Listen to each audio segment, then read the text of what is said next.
আসসালামু আলাইকুম। সবাই কেমন আছেন? আসলে সবজির মধ্যে লাউটা আমি খুব পছন্দ করে খাই। এটার ভাজি বলেন, ঘন্ট বলেন কিংবা তরকারি, সবটাই আমার খুব ভালো লাগে। আমি সবজিটা কিনি,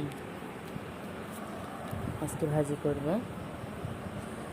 লাউটা চিকন চিকন করে কুটে হালকা পেঁয়াজ আর হালকা মরিচ দিয়ে হলুদ লবণ দিয়ে ভাজি করলে মানে অনেক মজা লাগে খাইতে।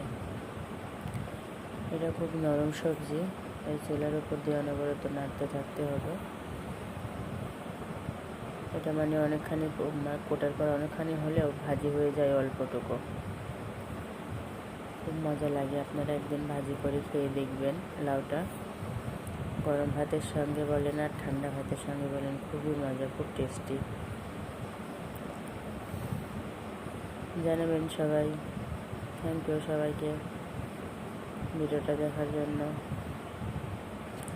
সবাই আমার পাশে থাকবেন, পেজটাকে ফলো করবেন আর লাইক আর কমেন্ট করবেন। সবাইকে অসংখ্য ধন্যবাদ পাশে থাকার জন্য, ভিডিওটা দেখার জন্য।